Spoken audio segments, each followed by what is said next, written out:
everyone, and welcome back to day 3 of our 5-part Yoga for Extreme Beginners series. Thanks for sticking with me. It's hump day in the yoga world, and yeah, let's keep going. So just a reminder, if you've got them at your disposal, please do grab your props. I do recommend a block. However, if you do not have a block available to you, please do feel free to set a chair at the front of your mat and use your chair as a stable base, just like we would use this block. But do make sure, please, that it is stable. All right, so we are going to get started standing today. So bring your feet about hip distance apart. Go ahead and lift all your toes up off the mat. And slowly lower them down. Tighten your belly. Lift up through your spine. Roll your shoulders up by your ears and then release them down and away. Spin your palms to face forward to help open your heart. Gently tuck your chin and lengthen the back of your neck. Grow a little taller. And now breathe. Remembering that ujjayi, that fogging, the mirror breath, can we start to bring that into this mountain pose that we are currently in?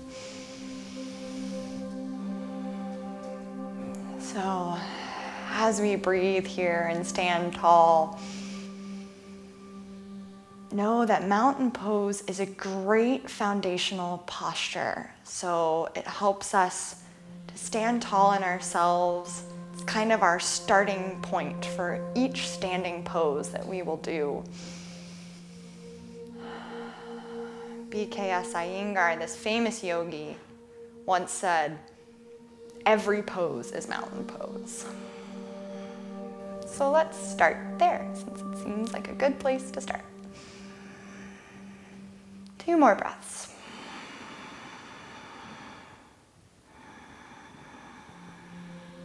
Really rooting down into your feet. Great. Now, finding that mountain pose once more, you can bring your hands together at the center of your heart. Hug your core. And this time, we'll move into chair pose, so bring your big toes just slightly to touch. Your heels stay about 1 inch apart. You can bring your hands to your hips for starters. Just sit back into, well, like you would sit into a chair pose. So look down. Can you see your toes in front of your knees? If no, then move your knees back. Sit your hips back a little bit more. And from here, see if you can reach your arms up. It's okay if your shoulders lift a little bit. Just breathe. See if you can tighten your belly a little bit, just to support your spine. Release your shoulders slightly away from your ears if they're crowding up around. And one thing to keep in mind that one of my teachers told me with chair pose is you want to find that middle weight. So tuck your tailbone under, tuck your butt in. Now stick it real far out. Now find that middle ground. So we don't want to be Woody Allen, but we don't want to be J-Lo. So find the middle ground. 2 more breaths. Maybe feel the burn in those thighs. And then come up. Shake it out. Shake out your wrists. It's always good to just shake it out a little bit. Let our judgment go. So from here, make sure you've got your block or your chair. And just go ahead and bring it into the center of your mat. You can stand it up at its tallest height. And from here, we'll go ahead, find that chair pose again, sitting back. Tightening our belly a little to support our spine. From here, bring both hands to the block. And actually, before we even go any further, I should have said this a minute ago, Let's actually grab our blanket so we can cushion up our knees. Put it in the middle of your mat. And then come back to the top of your mat. We're just gonna have to do chair pose again. Oh, bummer. It's good for us all, right? Sit back into that chair, tighten your belly. Bring your hands to the block. And from here, with your hands on your block or the chair, go ahead and step your left toes all the way back. And now drop your left knee onto your blanket. Now look down. If you need to sit up for a minute and bring your block closer, you can. Look down. Is your knee way in front over your toes? If yes, bring it back so that your shin is perpendicular to the floor. Once we're set up and we have our toes perfectly flat on the mat, go ahead and just walk your hands up to your right thigh. Now, are you starting to dump into your low back and your belly a little bit? Can you tighten your belly just a little to support the spine? And then from here, start to inhale your arms up overhead. If they don't go all the way, don't sweat it. We'll take 2 more breaths here. If this is feeling really wobbly, go ahead and bring your hands back to your thigh. 1 more deep breath here. See if you can bring your hands to the block in front of you and just go ahead and step it back forward. You can come out of the bent knees, wiggle it out a little bit. And then we'll find our way back into that chair pose. Hands come to the block.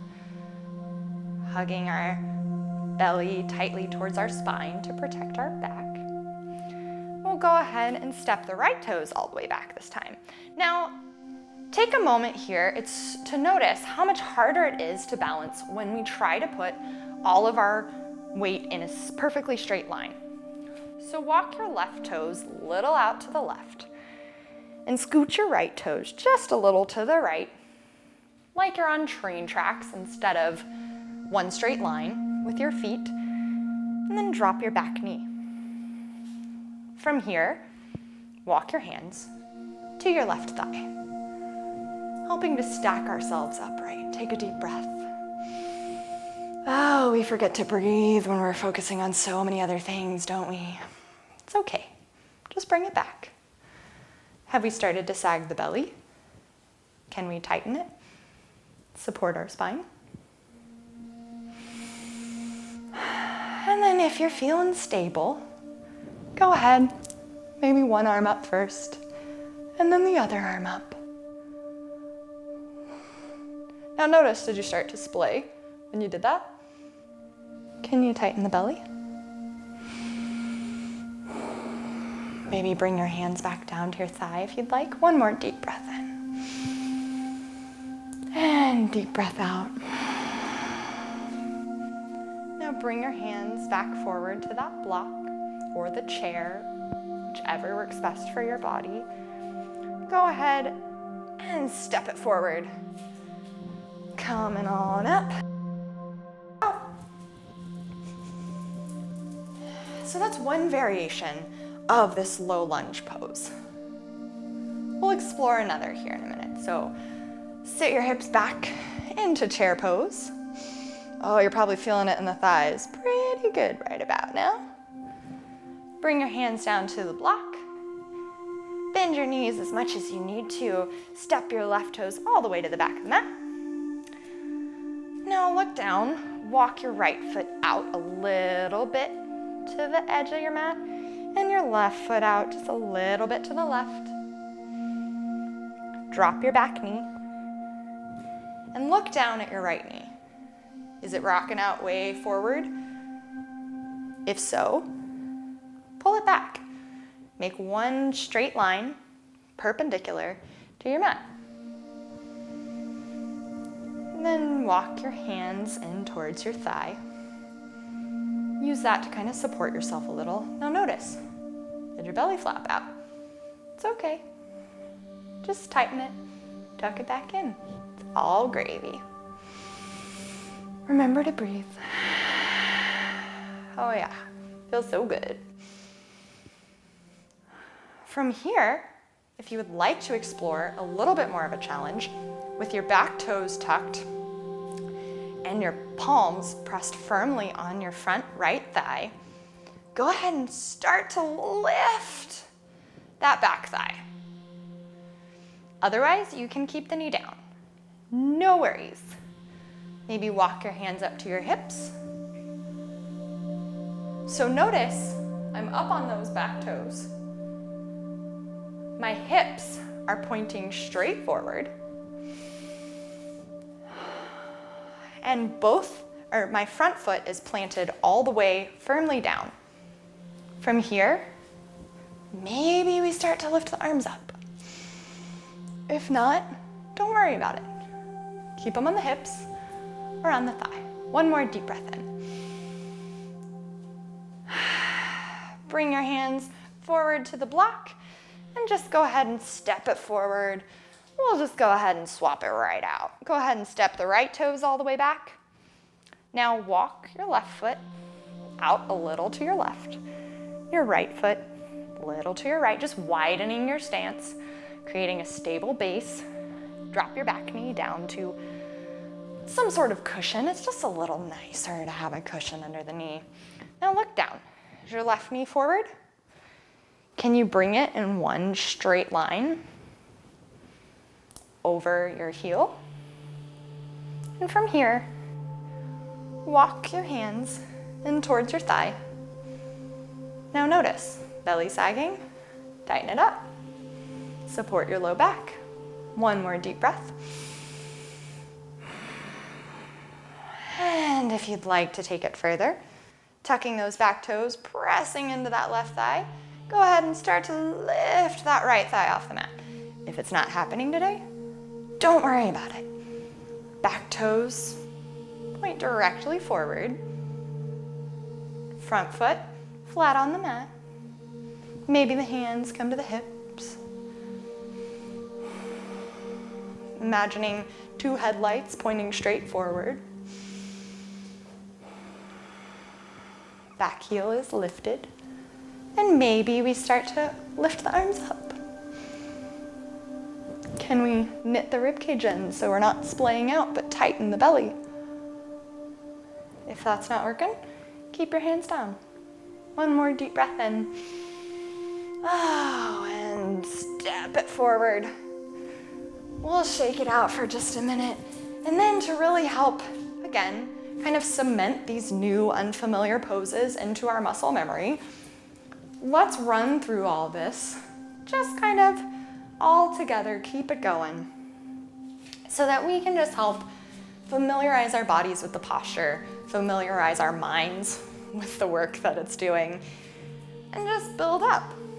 All right, so we start in that Tadasana mountain pose, where your feet are about hips distance apart. I'm gonna keep this block here just so that I've got my foundation ready to go, and the blanket on the mat, same reason. Tighten your belly, roll your shoulders open, lengthen through the back of your spine. One more deep breath in. And exhale, release, mountain pose. And bringing your big toes lightly together to touch. Your hips or your heels about an inch apart. Sit your hips back into a chair. See your toes in front of your knees and lift your arms up overhead. One more deep breath in chair pose. And as we release, keeping your knees bent, bring both hands to your block. We'll step the left toes all the way back to the back of the mat. Walk your right foot a little to the right, your left foot little to the left, widening your stance. Drop that back knee. Now just check in with your knee. Is it a little too far forward over your toes? Pull it back. Make it that straight line. And then walk your hands up towards your thigh. Here we are in this low lunge. And then we'll go ahead and pressing into that right thigh. See if you can lift that back thigh. Maybe it's a no-go. Maybe we go back to the block and lift the thigh up that way and then walk ourselves back. Hands to the hips maybe. Maybe the hands lift. Deep breath in. And exhale, walk it back down. Step it back forward and swap it out. Right toes all the way to the back. Again, being careful because the block can be kind of wobbly, so just paying attention to that. Walk the left toes out to the left, right toes to the right. Drop your back knee. Walk your hands up to your left thigh and breathe. Is your belly sagging out? Can we tighten it in? Awesome. And then slowly pressing into your thigh or reaching for the block. Lift that back thigh and then walk yourself back up. Almost like you're climbing yourself like a ladder. And lift your arms up overhead.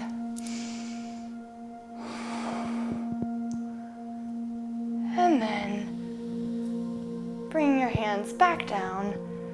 Step yourself forward. And we'll go ahead and move all these props off the sides of our mat. We'll come back into that Tadasana, that mountain pose, that kind of here I am pose. Feet hips distance apart. Root down through all the feet. Tighten the belly. Bring your hands together at the center of your heart. Palms press lightly together. We'll take 2 breaths here. Just allowing our practice to settle in.